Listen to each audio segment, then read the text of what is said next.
लेकर हाजिर हूं मैं राजीव। तो दोस्तों, आप याद कीजिए कि अमेरिका और इजिप्ट की यात्रा से लौटते हुए मोदी जी ने जेपी नड्डा, जो उनकी पार्टी के अध्यक्ष हैं, उनसे सवाल किया था कि देश में क्या चल रहा है। और आज भोपाल में बीजेपी के बूथ कार्यकर्ताओं को संबोधित करते हुए मोदी जी ने जिस तरह की बातें की हैं, उसमें उन्होंने बता दिया है कि देश में अब चुनाव तक क्या चलेगा।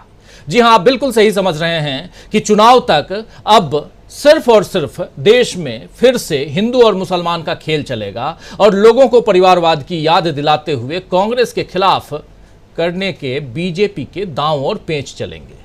दरअसल आज भोपाल में मोदी जी ने अपना रोड शो तो बारिश के डर से रद्द कर दिया, मगर बीजेपी के मेरा बूथ सबसे मजबूत जलसे में कार्यकर्ताओं में जोश भरने के लिए मोदी जी ने खूब गरजने बरसने की कोशिश की और उनकी ये कोशिश बीजेपी के हार के डर को और खुलकर दिखा रही है।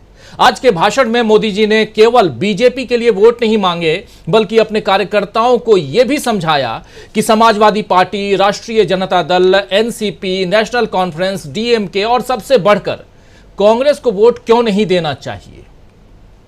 मोदी जी ने परिवारवाद के घिसे पिटे आरोप को आज नए तरीके से लोगों के सामने रखा।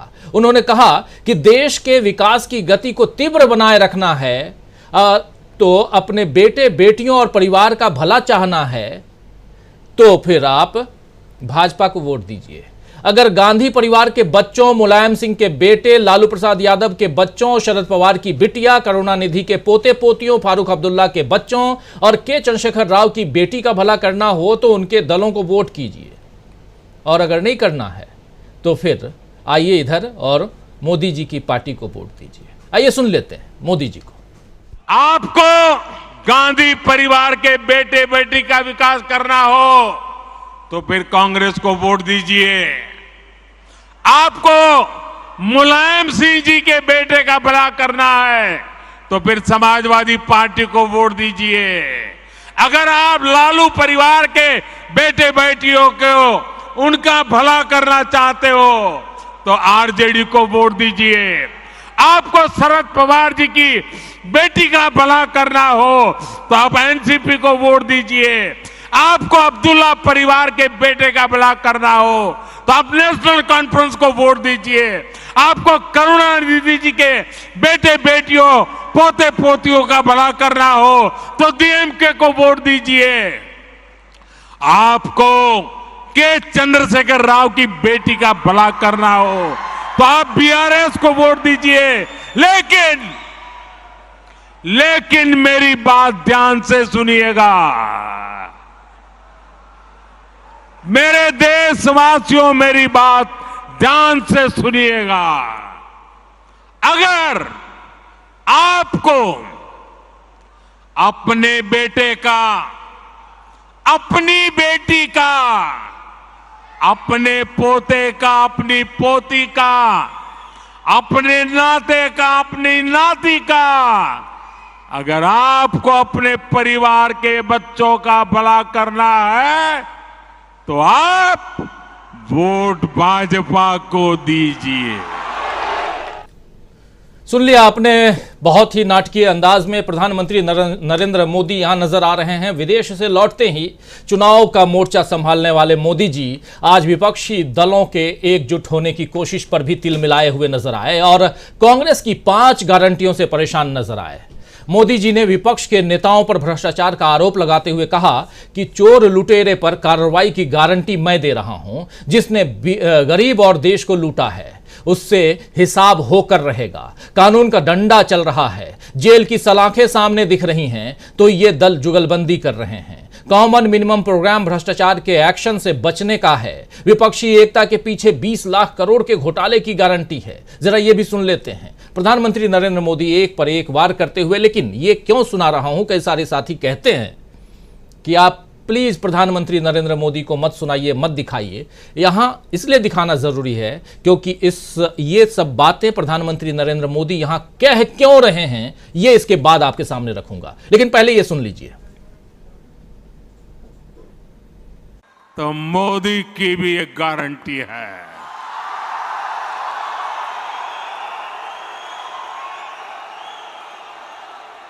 और मेरी गारंटी है हर हर घोटालेबाज पर कार्रवाई की गारंटी।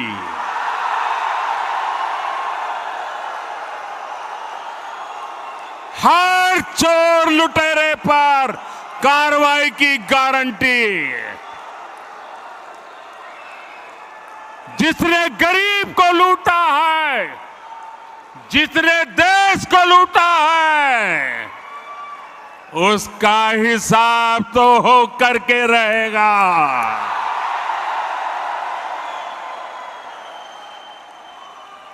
आज जब कानून का डंडा चल रहा है, जब जेल की सलाखें सामने दिख रही है, तब जाकर के ये जुगलबंदी हो रही है।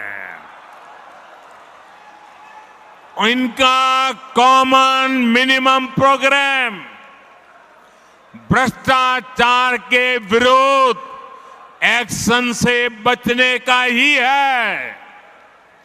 भाजपा के बूथ स्तर के कार्यकर्ता इस बात को गांव-गांव तक पहुंचाएंगे तो लोगों को इनकी वास्तविकता का पता चल ही जाएगा।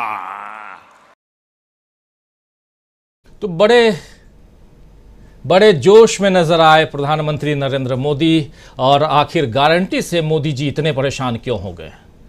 आइए जरा सुन लीजिए। प्रियंका गांधी को अभी कुछ दिन पहले जबलपुर से मध्य प्रदेश के चुनावी सफर का उन्होंने आगाज किया था प्रियंका गांधी ने, और आगाज करते हुए प्रियंका गांधी ने कांग्रेस की कुछ गारंटियों का जिक्र किया था। सुनिए प्रियंका गांधी को। यहां से गारंटी की बात जो है वो प्रधानमंत्री नरेंद्र मोदी कर रहे हैं और परेशान नजर आ रहे हैं। सुनिए प्रियंका गांधी को।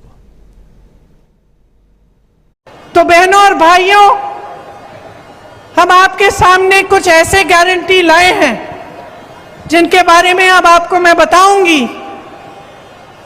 जो हम 100% लागू करेंगे।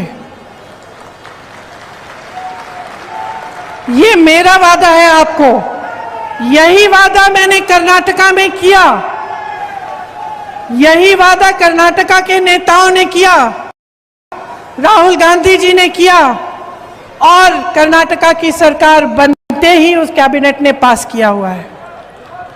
हर महीने महिलाओं को 1500 रुपए प्रति माह दिलवाया जाएगा। गैस का सिलेंडर 1000 रुपए का नहीं, 500 रुपए का आपको मिलेगा। आपके लिए 100 यूनिट बिजली माफ होंगे, सबके लिए। 200 यूनिट बिजली बिल की हाफ होगी, मतलब आधी। हम मध्य प्रदेश में भी पुराना पेंशन लागू करेंगे। आपका दर्द हम समझते हैं, कर्मचारियों का दर्द हम समझते हैं। आप देखिए इन्होंने क्या नहीं किया। आर्मी में भी इन्होंने 4 साल का वो कर दिया है, कर्मचारियों का पेंशन कटवा दिया है। तो हम कह रहे हैं कि सरकारी कर्मचारी सारे सुन लें, पुरानी पेंशन लागू होगी।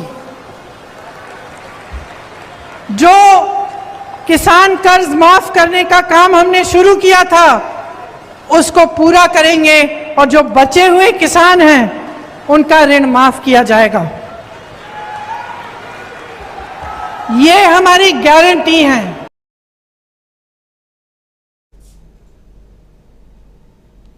तो दोस्तों, इसी सभा में प्रियंका गांधी ने शिवराज सिंह सरकार की 224 घोटालों की लिस्ट भी गिनाई थी। वो भी सुन लेते हैं, क्योंकि यहां पहली गारंटी की बात और उस पर पलटवार करते हुए प्रधानमंत्री नरेंद्र मोदी घोटालों की बात कर रहे थे। प्रधानमंत्री नरेंद्र मोदी, लेकिन प्रियंका गांधी कह रही हैं कि 220 दिनों में 220 महीनों में 224 घोटाले शिवराज सरकार ने कर दिए। तो घोटालों और भ्रष्टाचार की बात करने वाली बीजेपी जरा अपनी तरफ ही देखे, अपने दामन में झांक कर देखे कि कितने घोटाले उनके साथ चिपके हुए हैं जो प्रधानमंत्री नरेंद्र मोदी गिना रहे थे। सुनिए जरा। व्यापम घोटाला, शिक्षक पात्रा भर्ती घोटाला, पुलिस भर्ती का घोटाला, खनन घोटाला, कोरोना घोटाला, बिजली विभाग का घोटाला, ई टेंडर का घोटाला, टीवी सेट वितरण का घोटाला, कितने सारे घोटाले हैं। इतनी लंबी लिस्ट है घोटालों की कि जो मोदी जी ने वो गालियों वाली लिस्ट निकाली, उससे लंबी तो ये लिस्ट है। नर्मदा मैया को नहीं छोड़ा, खनन करा रहे हैं वहां। महाकाल के कॉरिडोर को नहीं छोड़ा। एक पुजारी जी है महाकाल के, मेरा उनसे संपर्क है, उन्होंने मुझे वीडियो भेजा कि तेज हवा चल रही है, औरतें इन्होंने बनाई है, सारी गिर रही हैं, क्योंकि उसमें भी घोटाला किया, उसमें भी किसी ने पैसे खाए हैं। तो कहां रुकेंगे ये लोग? और जो आपकी संस्कृति है, जो यहाँ के संस्कार हैं, उनका आप याद कब दिलाएंगे नेताओं को? ये मैं आपसे पूछना चाहती हूँ। 220 महीनों के शासन में 225 घोटाले किए हैं इन्होंने। तकरीबन हर महीने एक नया घोटाला कर रहे हैं। तो तकरीबन हर महीने एक नया घोटाला, ये कह रही हैं प्रियंका गांधी। अब आप समझ गए होंगे कि आखिर मोदी जी इतने परेशान क्यों हैं। खैर, आज भोपाल के इसी सभा में, जो मोदी जी की सभा, इस सभा में नहीं, ये तो सभा जबलपुर में थी प्रियंका गांधी की 12 तारीख को, इसी महीने की, यानी जून 12 को। और भोपाल में जो आज सभा थी, उसी सभा में मोदी जी ने चुनाव से पहले एक बार फिर हिंदू मुस्लिम मुद्दा खड़ा करने की नीयत से यूसीसी यानी यूनिफॉर्म सिविल कोड, या हिंदी में कहें तो समान नागरिक संहिता का शिगुफा छेड़ दिया है। अभी 4 दिन पहले ही अमेरिका में भारत में लोकतंत्र के डीएनए पर लंबा चौड़ा जवाब देने वाले मोदी जी देश में उसी डीएनए की धज्जियां उड़ाते हुए नजर आए। और यही काम बीजेपी के कई नेता पूर्व अमेरिकी राष्ट्रपति बराक ओबामा की खरी खरी बातों पर खरी खोटी सुना करके जो है यहां अपनी भड़ास निकालते हुए नजर आए। उनमें कुछ नाम आपके सामने है पहले से। हिमंता विश्व शर्मा हैं, जो असम के मुख्यमंत्री हैं। निर्मला सीतारमण देश की वित्त मंत्री हैं। देश के रक्षा मंत्री राजनाथ सिंह हैं और पूर्व केंद्रीय मंत्री मुख्तार अब्बास नकवी हैं। ऐसे नेताओं ने ओबामा की टिप्पणी पर उन्हें घेरा है। वहीं बीजेपी की सोशल मीडिया आर्मी ने व्हाइट हाउस में मोदी जी से सवाल पूछने वाली सबरीना सिद्दीकी को ट्रोल करना शुरू किया। अभी पिछले 4 दिन से ट्रोल हो रही हैं। वॉल स्ट्रीट जर्नल की वो पत्रकार हैं, व्हाइट हाउस पत्रकार। तो आज व्हाइट हाउस ने इस पर कड़ी टिप्पणी करते हुए इसे गलत और अस्वीकार्य बताया है। आइए जरा सुन लेते हैं कि व्हाइट हाउस की प्रवक्ता क्या कुछ कह रही हैं। सुनिए जरा, हिंदी में रूपांतरण नीचे है, लेकिन सुनिए, बहुत इंपॉर्टेंट है कि अमेरिका में मोदी जी लोकतंत्र की दुहाई दे रहे हैं। भारत में लोकतंत्र है और ये बता रहे हैं, और कह रहे हैं कि आप पहला सेंटेंस ही कह रही हैं। जब पत्रकार पूछी थी कि लोग कहते हैं, लोग नहीं कहते हैं भाई, वहां है, कह रहे थे ये प्रधानमंत्री नरेंद्र मोदी। बार बार नहीं सुनाना चाहूंगा, कई बार आप लोग सुन चुके हैं, लेकिन यहां प्रवक्ता क्या कह रही हैं व्हाइट हाउस की, सुनिए। So there's one thing I just want to address really quickly, which I think is really important. It goes to Kelly O's question about Sabrina and what she has been dealing with since Thursday. So I just want to reiterate a little bit what John said, is that we're certainly here at the White House under this administration. We're committed to the freedom of the press, which is why we had the press conference last week. So just want to remind folks, that's why we had the press conference last week. And just to also just repeat what you just all heard from my colleague, we are certainly condemn any efforts of intimidation or harassment of a journalist or any journalist that is just trying to do their job. And so I just want to be very clear about that. तो कड़े शब्दों में निंदा कर रही हैं, कहें तो व्हाइट हाउस निंदा कर रहा है, जिस व्हाइट हाउस में प्रधानमंत्री नरेंद्र मोदी स्टेट गेस्ट बन के गए थे। तो लोकतंत्र पर मोदी जी के विचारों की पोल खुलने में जरा सी भी देर नहीं लगी है। एक तरफ आप देख लीजिए, प्रधानमंत्री नरेंद्र मोदी लोकतंत्र की दुहाई दे रहे थे, और अभी 4 दिन बाद क्या कुछ है, सब कुछ आप सबके सामने है। खुद मोदी जी ने और उनकी पार्टी के नेताओं ने अपना सच अपनी बातों से जनता के सामने रख दिया है। दरअसल कांग्रेस जिस तेजी से अपना जनाधार बढ़ाती जा रही है, और कर्नाटक जीतने के बाद मध्य प्रदेश, राजस्थान, छत्तीसगढ़, तेलंगाना जीतने की बात राहुल गांधी ने पटना में अपने कार्यकर्ताओं से जैसे की थी, उससे शायद बीजेपी और खासकर नरेंद्र मोदी परेशान हैं। जरा सुन लेते हैं, रिकॉल करते हैं क्या कुछ कहा था राहुल गांधी ने सदाकत आश्रम पटना में अपने कार्यकर्ताओं को। यहां पे देश के सब ऑपोजिशन की पार्टियां आई हैं, एक साथ मिलकर हम बीजेपी को हराने जा रहे हैं। आपने देखा होगा कर्नाटक में बीजेपी के नेताओं ने बहुत लंबे भाषण किए, हर कोने में घूम लिए और नतीजा आपको दिख गया कर्नाटक में क्या हुआ। देखा आपने?